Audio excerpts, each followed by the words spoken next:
Mis queridos, en DoRoboti publicamos un nuevo episodio sobre el trabajo de un maquinista de locomotora moderna y mientras tanto, desde el viaje en esa locomotora, conocimos a una persona increíble, un inspector, y decidimos hacer un material aparte con él, así que ahora lo pueden ver. Si tienen curiosidad sobre cómo es el trabajo de un inspector de tren, en ese material sobre el trabajo del maquinista mostramos una pequeña parte de ese trabajo. Y ahora, aquí hay un video completo y extenso con una gran persona, por lo que realmente vale la pena verlo.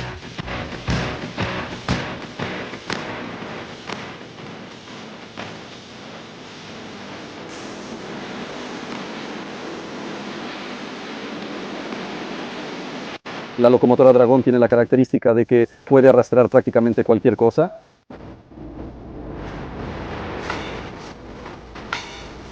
Hay varios trenes, así que puedes dar esos 30 o 40 mil pasos. Comienza en unos 7.000 y aumenta a partir de ahí.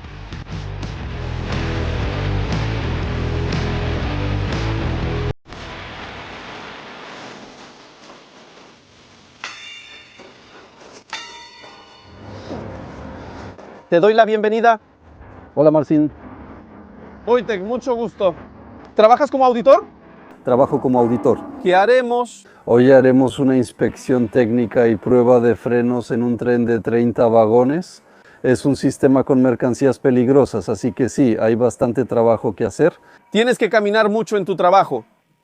Pues sí, y eso es bueno para la salud, ¿no? Así que está bien. Primero revisaremos cómo conectar la locomotora con el tren. Yo lo hice, así que mejor revisémoslo, ¿de acuerdo? Veamos si tenemos todo. Las válvulas están abiertas, no se escucha fuga de aire en el acoplamiento, así que todo se ve bien. ¿Qué son? ¿Herramientas de trabajo? Esto es un martillo de inspector. Se utiliza para golpear los juegos de ruedas y verificar que no tengan ninguna grieta. También se puede usar para revisar los componentes del sistema de frenos del vagón para asegurarse de que todo funcione correctamente y esté en orden. El tren ya está acoplado y Powell, el maquinista, está comprobando el correcto funcionamiento del sistema de frenos. Durante 5 minutos tras frenar el tren, la válvula principal de freno del maquinista permanece en posición de corte. Y se verifica la caída de presión en el tren. Si no hay pérdida de aire en 5 minutos, es perfectamente aceptable. También puede haber en un tren de carga una caída de 1/10 de bar, es decir, de 1 atmósfera, y eso también es aceptable. Si es más, hay que buscar la fuga en el conducto para verificar por qué el aire se escapa tan rápido. Si al terminar la prueba de estanqueidad se libera el tren, y a mi orden, el maquinista realiza un frenado de servicio, liberando al menos 1 atmósfera, es decir, 1/10 de bar del conducto principal. Entonces iremos a verificar si todos los vagones del tren se frenaron de manera adecuada, si respondieron correctamente a la señal del maquinista en lo que respecta a la válvula de freno. ¿Está ahí, Pavel? El tren ya está enganchado, para tu información. Entiendo, ¿ya hicieron la prueba de estanqueidad? Así es. Entonces frenamos para la prueba y el tren ya está detenido. Ahora tengo que recuperar mi herramienta de trabajo. Aquí tienes. Te pediría que lo sostuvieras porque las señales de fin de tren tienen que ir, como su nombre indica, hasta el final del tren. Y hacemos una prueba verificando si todas las zapatas de freno llegaron a los juegos de ruedas y si el tren se detuvo. ¿Rueda por rueda? Rueda por rueda. ¿Hasta el final? Exacto. Y lo mismo del otro lado. Por eso se camina bastante, como viste.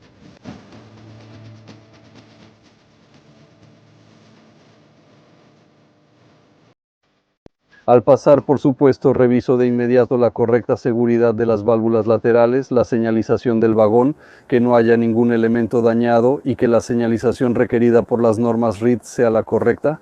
Eso hay que verificarlo después con la carta de porte. Vamos. ¿Y tú por el sonido puedes escuchar si está como debería? Sí, en este momento sabemos que está frenado porque el sonido de la rueda es sordo, así llamado, ¿no?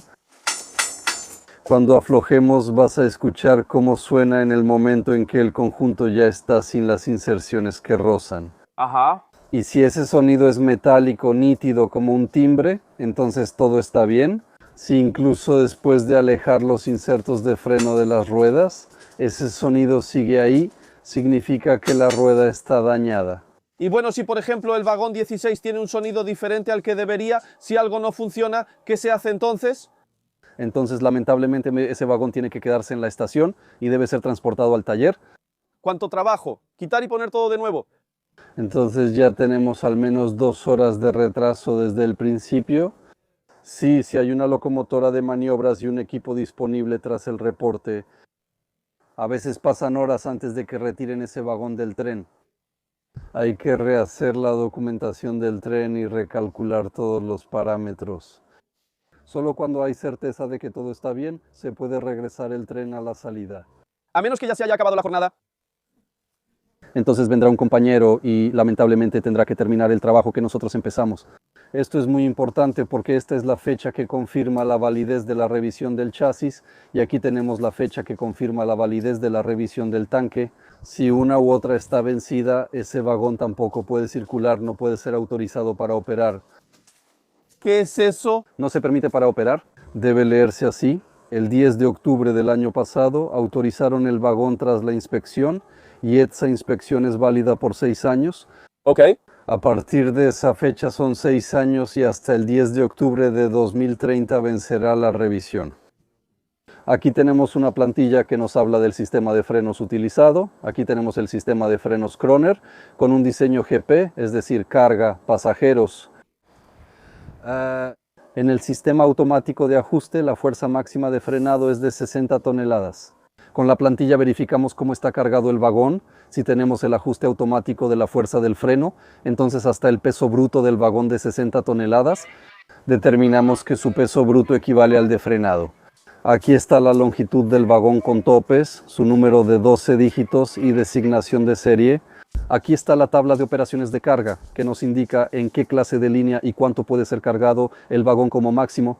Nosotros estamos en clase D, así que solo pudieron cargar 67.3 toneladas en el vagón.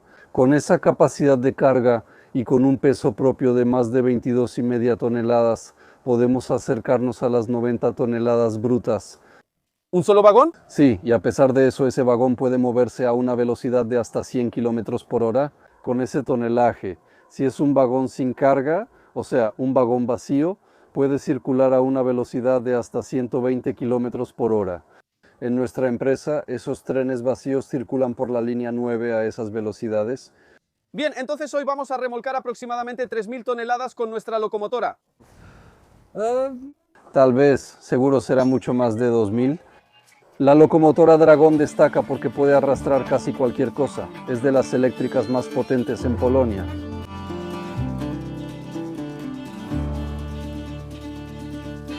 No importa cuántos vagones pongamos, este tren siempre los va a jalar. ¿Cómo es posible? Con las locomotoras ocurre lo siguiente. Cualquier locomotora puede tirar de cualquier cosa, pero no cualquier locomotora puede ponerla en movimiento desde una posición parada. Lo más importante en la dinámica de un tren es que pueda arrancar.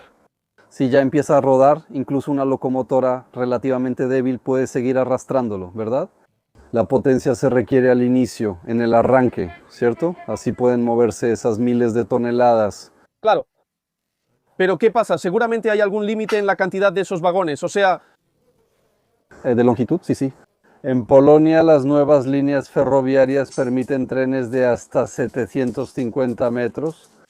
ajá. Y eso ya es como una limitación que también determina el peso de esos trenes. 750 metros son ¿cuántos vagones de 16 metros? Con 30 vagones de 16.4 metros suman casi 500 metros, ¿no? Aquí cabrían unas 45 de esas cisternas. Ok, queridos espectadores, al contar los vagones de un tren en un cruce y nos acercamos a 40, ya saben que no debería haber más y en un momento más vamos a poder pasar. No puede ser así. Hay transportistas que, por ejemplo, tienen vagones más cortos. Ah, está bien. Entonces puede haber más de ellos, ¿no? Sí, porque lo contamos por metros cuadrados. En las configuraciones máximas, Hay que contar los metros, hay que contar los metros. Cuando pasa el tren no se cuentan los vagones, sino la longitud en metros. Así saben que cuando sean como 700, el tren ya se está acabando poco a poco. así es, en Polonia eso es totalmente posible de hacer. ¿Tu trabajo diario siempre es así o haces otras cosas? ¿Tienes varios trenes al día, sabes cuántos llegan y solo revisas su estado y los golpeas con el martillo? Como inspector, bueno, aquí depende de la demanda de cuántos trenes se pongan en marcha en ese día. Ajá. Bueno, el trabajo de inspector es un trabajo en un sistema de tiempo equivalente, o sea 12 por 12, así que durante esas 12 horas se pueden despachar varios trenes así. ¿Y qué haces cuando no hay? Normalmente en nuestra empresa es así, contratamos inspectores en el momento en que sabemos que ese tren va a salir. Bueno, pero trabajas 12 horas y hoy todavía tendrás algunos trenes durante esas 12 horas. Hoy ya no Entonces, ¿qué vas a hacer? estaré disponible para el empleador. Está bien. Si el empleador requiere mis servicios, me asignará nuevas tareas. El inspector está disponible para el empleador durante 12 horas y solo realiza las tareas asignadas. Trabajo diario como especialista en vagones y también soy auditor certificado, por lo que hago auditorías cuando se requiere. Además, también tengo la certificación de asesor en asuntos de transporte de mercancías peligrosas por ferrocarril, así que aquí el alcance de mis responsabilidades, al menos las mías, es un poco más amplio que solo el trabajo estrictamente de auditoría. Como auditor, solo y exclusivamente esas tareas. En general hay que caminar mucho, Sí, sí. así que ya sabes, Seguro que te vendría bien, ya sabes, un Segway o algo así, ¿sabes? no lo creo, porque hoy en día el trabajo es muy sedentario. Tienes razón, caminar vale la pena. Vale la pena caminar de vez en cuando y hoy el clima nos acompaña muy bien, así que... Sería peor si hubiera una tormenta de nieve y también tuvieras que hacerlo. Y ahí está la clave de este trabajo, que no importa cuáles sean las condiciones climáticas, el tren tiene que ser revisado y despachado de todas formas. Así que aunque haya tormenta de nieve o lluvia intensa, aquí hay que hacerlo igual. Cuando es un buen día y hay varios trenes, se pueden llegar a hacer 30 o 40 mil pasos. Fácil, fácil. Espera, déjame intentarlo una vez a ver cómo es en el momento en que escuche algo. Bueno, escucha,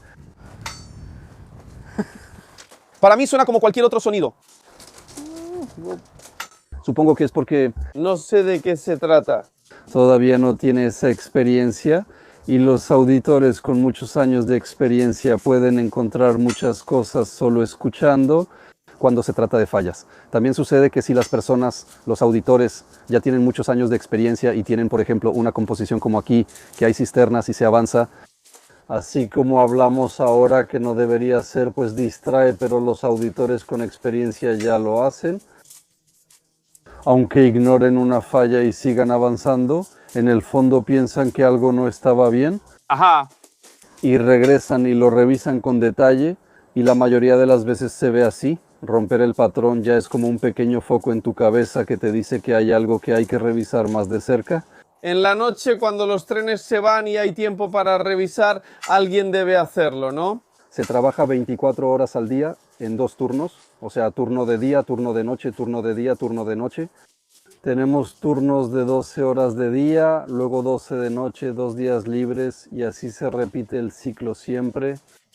Ok, pero aquí los trenes solo salen de la base en Gdynia, de su empresa, o...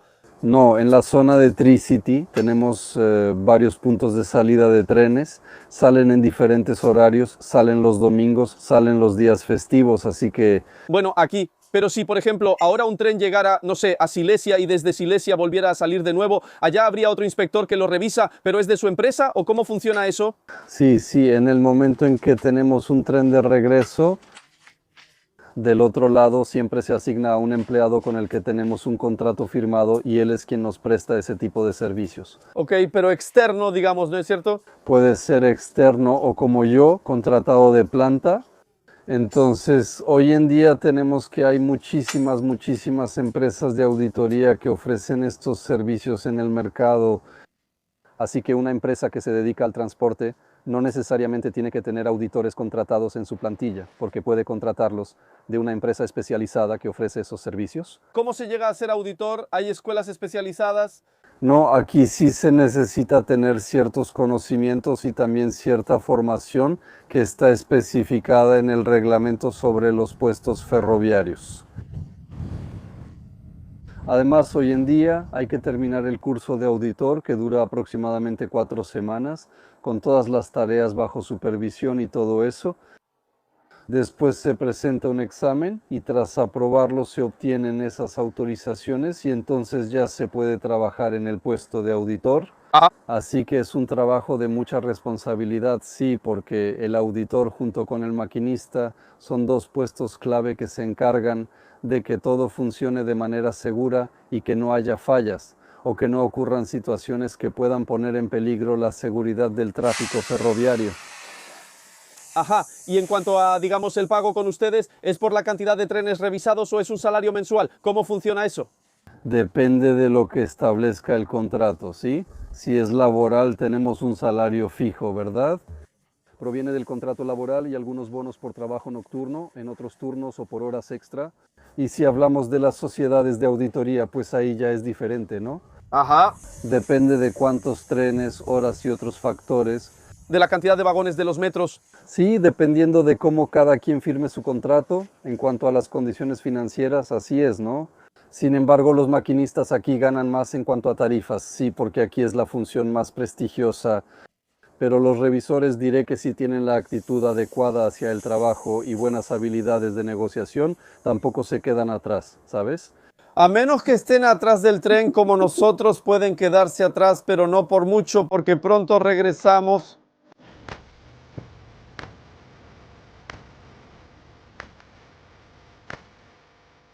Estamos al final, antes de entrar, tenemos que revisar poniéndonos de lado. Ajá. Si nuestros parachoques al final están bien colocados y si no se van a caer en el camino. Como son una parte tan grande del vagón, si cayeran a las vías podrían causar el descarrilamiento del tren que viene detrás. Ajá. Entonces siempre tenemos que revisar así y siempre tenemos que pararnos a un lado porque si el resorte está dañado y se nos cae, podríamos terminar en el hospital. Ok, y no queremos eso. No queremos eso. Lo que tenemos son señales de fin de tren que deben estar correctamente instaladas para poder determinar dónde termina el tren. Bien, pongámoslas. Y ahora tenemos que regresar por el otro lado. Ni modo, otros 700 metros nos esperan, así que vamos de regreso. Está bien. ¡Madre mía, no veo el final de este tren! También tenemos que revisar si todos nuestros pistones en los cilindros salieron de la manera correcta, si no tienen demasiado recorrido. Existe una restricción reglamentaria. Si el pistón sobresale del cilindro más de 150 milímetros, que son 15 centímetros, eso es incorrecto. Se debe desactivar el freno en ese vagón y reportarlo para reparación en el taller. Así que aquí realmente tenemos bastantes cosas que revisar desde el punto de vista técnico. Debemos verificar si los artistas aficionados no han pintado sobre señales importantes del vagón, como fechas de revisión, longitud u otros elementos clave. Porque si tenemos algo así, donde por ejemplo estos gráficos estuvieran pintados aquí y no pudiéramos determinar cuál es la fecha de revisión de este tanque, si solo un lado está afectado y es visible, se debe marcar el vagón con la calcomanía de Soruca, no cargarlo, y si ya se cargó, enviarlo a reparación tras descargarlo. Y esos gráficos deben ser eliminados y el vagón debe ser restaurado a su estado original. Si esta revisión no es visible desde ambos lados del vagón, ese vagón no puede circular y debe retirarse. Se eliminan los grafitis, no se restauran todas las marcas y solo entonces se puede volver a poner en servicio el vagón. ¿En el trabajo de inspector hay niveles como junior o senior? En el antiguo ferrocarril, como se podría decir, o sea, hace muchos años, así era, que existía el puesto de inspector senior. Bueno, el inspector senior ya era una función que tenía alguien que gestionaba a todos los inspectores, ¿verdad? Ajá. Ahora ya no existe algo así. Hasta cierto momento todavía había esa división donde había revisores de vagones de carga y revisores de vagones de pasajeros, porque también hay una gran diferencia en cuanto a la construcción del vagón, sí, en las cosas a las que hay que prestar atención. Obviamente aquí no hay iluminación, ni instalaciones eléctricas, ni sistemas de ventilación, ni aire acondicionado, ni nada de eso. El inspector debe vigilar todo eso en la inspección técnica y ya existe el cargo de inspector de material rodante, ¿cierto? Ok, pero si tú no tuvieras, digamos, esas cosas adicionales que haces, el trabajo de oficina y lo que mencionaste antes, pues aquí no habría mucho desarrollo, digamos, como inspector, tu salario no mejora con el tiempo. Lo que ganas hoy será casi igual en unos años, porque no puedes hacer algo más ni ganar más. Aquí es lo mismo, igual que con un maquinista, ¿verdad? Parece lo mismo. Un maquinista también alcanza cierto nivel, ya sea en años de servicio o en su salario, y no es que siga subiendo indefinidamente. Ajá.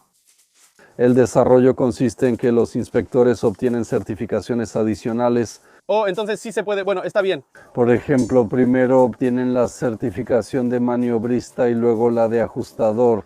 O sea, no solo pueden realizar inspecciones técnicas y pruebas de frenos en los trenes, sino que también pueden ensamblarlos. El enfoque del trabajo cambia. Sí, ya pueden armar los trenes, inspeccionarlos, probarlos y despacharlos, ¿cierto? Y vivir así. Y así vivir, solo que como digo, pues muy seguido pasa que siempre hay que encontrar un punto medio entre el trabajo, los ingresos, las finanzas y la vida privada y el descanso. También hubo tiempo para gastar el dinero, no solamente. Exactamente. Después de 18 horas en el trabajo. No puedes trabajar 18 horas. Esto es como el ferrocarril. Esto se respeta de manera muy estricta y esas 12 horas de trabajo ya es el máximo de tiempo laboral que se puede realizar en un mes.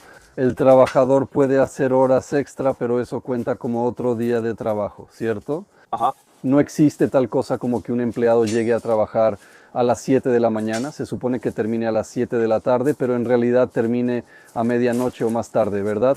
Ese tipo de cosas no pasan.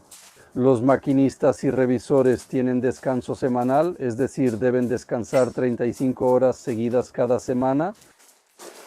Entonces aquí también funciona de esa manera, que no pueden trabajar, por ejemplo, 4 domingos seguidos. Ajá. Así que todo eso ya está condicionado por las regulaciones. ¿Trabajas en una empresa privada, pero las regulaciones ferroviarias son generales? Así es, sin importar si es operador privado o del grupo PKP, aquí las reglas son iguales, ¿no? Mi reloj me dijo que es genial que me esté moviendo y que ya he hecho parte de mi entrenamiento para hoy. Distancia 0.6 kilómetros, pero creo que es desde el final de ese tren, así que sí caminamos un poco. Hoy todavía hago 2 o 2,5 kilómetros.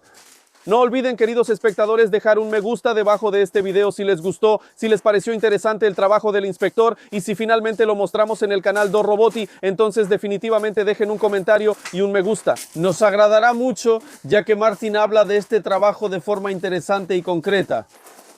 No es tan divertido como en la carretera donde manejamos y en una estación de Cheu hay un McDrive Sí. en el que podemos parar y hacer algo, pedir algo y comer. Si no llevamos sándwiches y salimos durante esas 8 o 10 horas, nadie nos los traerá en un tren de carga.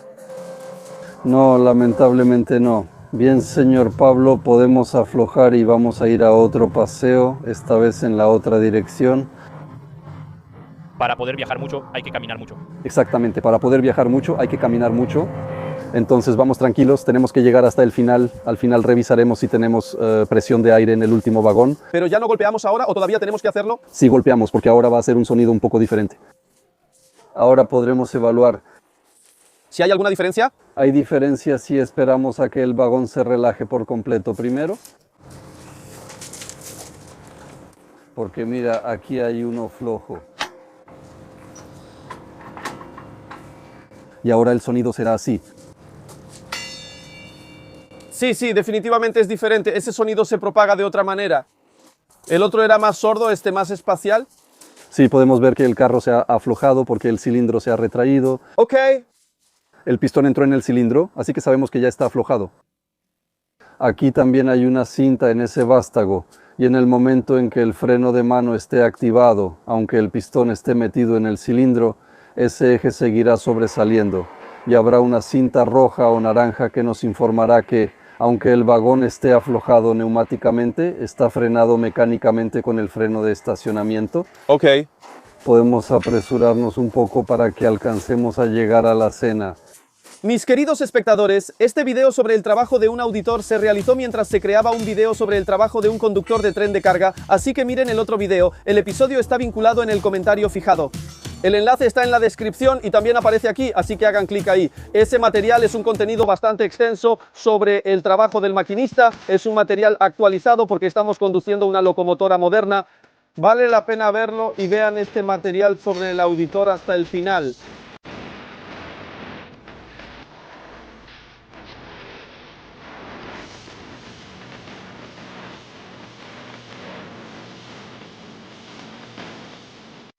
Ya casi terminamos. Vemos que todos estos vagones ya están aflojados.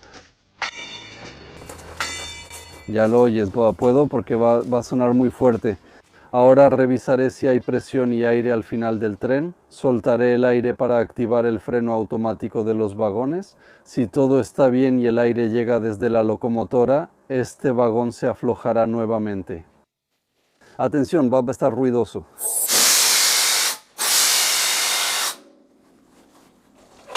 Porque aquí hay que, decir que los frenos en el tren funcionan al revés. Sí, o sea, al revés, por ejemplo, que los de un coche. Porque aquí cuando no hay presión frena, ¿verdad?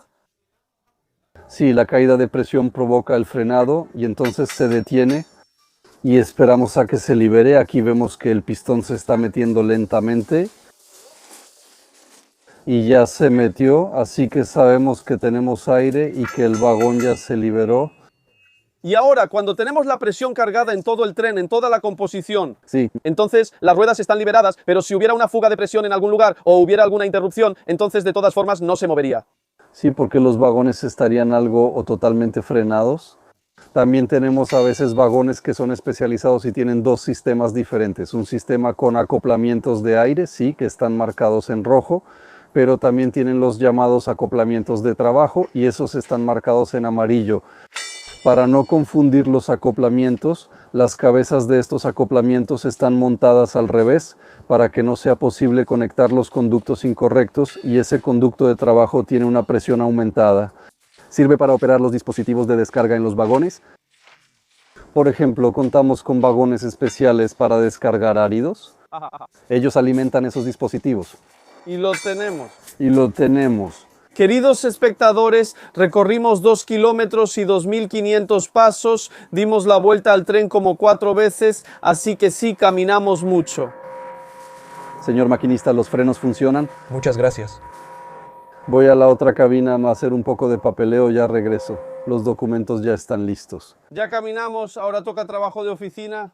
Un poco de matemáticas. Exacto, mucho en la calculadora. ¿Qué estabas calculando aquí? ¿Qué hacías? Hemos enumerado en el conocimiento de embarque lo que nuestro cargador cargó para nosotros, ¿verdad?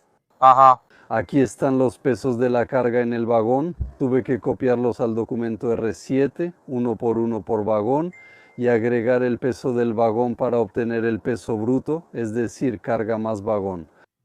Y ese es nuestro valor final. Cada vagón está en el rango de 89.8 toneladas, es decir, casi 90 toneladas brutas cada uno. Tuve que sumarlos, ya que necesitamos la longitud del tren, que es de 492 metros, pues solo hay 30 vagones. Tenemos la carga en sí que pesa 1.946 toneladas, solo el combustible. Luego tenemos el peso de los vagones, que es de 679 toneladas, y juntos pesan 2.626 toneladas.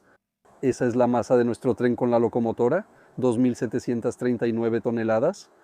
¿Necesitamos este conocimiento solo para administración o hay otro motivo? Necesitamos este conocimiento para calcular si el porcentaje de frenado requerido por el horario se cumple y si ese tren se detiene justo donde queremos, porque aquí la física influye. Ajá. A mayor masa y velocidad se requiere más fuerza para detenerla. Siempre buscamos detenerla en el lugar indicado, no donde ella quiera.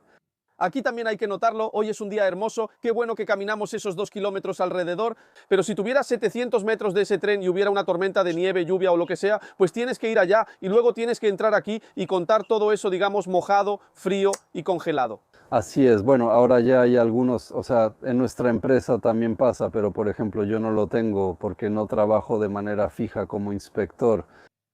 Existen programas que facilitan el conteo y suman los datos automáticamente al ingresarlos, ¿verdad? Ajá. Y también tenemos la tarjeta de prueba de frenos, sí, en la que anotamos todos esos valores calculados de aquí. Calculamos si nuestro porcentaje requerido, que en nuestro caso es del 60%, se cumple. Bueno, tenemos un 66% real mayor al requerido. Esto indica que los frenos son lo bastante eficaces para conducir el tren. Así que cuando arranquemos también podremos frenar en algún momento. Así es. Y en el lugar y momento adecuados, igual que al principio, cuando abordé este trabajo de inspector de trenes con tanta naturalidad, simplemente martillando las ruedas y ya está. Después de toda la información que nos has dado y todo el conocimiento que tienes en la cabeza, Tengo mucho respeto por este trabajo y por todo lo que tienes en la cabeza, sobre tus hombros y lo que tienes que hacer aquí.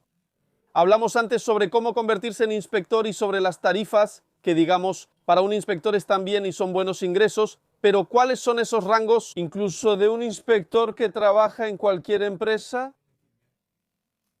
Es difícil decirlo exactamente, pero seguro que empieza por ahí, digamos en 7.000 y va subiendo, sí. Y mientras más experiencia tengas, mejor. ¡Bruto! No, neto. Entiendo. Entonces, la cuestión ahora es que, bueno, en este momento, dependiendo de la cantidad de permisos, dependiendo de la cantidad de trenes, dependiendo de la empresa, ya son asuntos individuales. Pero no es así que el inspector gane poco, el maquinista mucho, o no sé, que otra persona gane diferente, son asuntos individuales. Pero no son salarios que me hagan pensar que gano mal. Claro, eso también es importante, pero el conocimiento que tienes aquí merece desarrollarse, porque además se pueden agregar esos temas intermedios que todavía suman posibilidades a nuestros ingresos, así que vale la pena conocerlos. También habrá un enlace a Olavion en la descripción. Como auditor, por ejemplo, puedes empezar a trabajar aquí y ver cómo se ve desde dentro. Puedes. Bueno, ya hemos terminado con los documentos, voy a hablar con el maquinista. Ajá. Debo anotar el número del tren en el que viajaremos y el maquinista debe firmar para aceptar las condiciones presentadas. Porque ya casi son las 12, amigos míos. Terminamos justo a tiempo, un original y 3 copias. Creo que aún queda una copia por si acaso. Tomaré el número 7 e iré al auto, me dirijo al SS y puedes informar y decir que llegaré. Gracias, me voy a cambiar. Al salir toco la puerta. Yo también te agradezco mucho por el extenso conocimiento que compartiste con nuestros espectadores en el canal Do Roboti. Estoy completamente impresionado. Gracias, los dejo en buenas manos. Suerte, Paweł. Hasta la próxima. Cuídense. Adiós. Queridos amigos, me alegra haber conocido a Marcin. Este episodio fue bastante inesperado e improvisado. Marcin tenía un conocimiento tan impresionante que decidí hacer un material de video adicional especialmente para ustedes, queridos espectadores. Si no han visto antes el episodio sobre el maquinista, ese nuevo, fresco, en esa hermosa locomotora, hagan clic en ese episodio. Aquí pueden ver el material del trabajo del maquinista y dejar un like.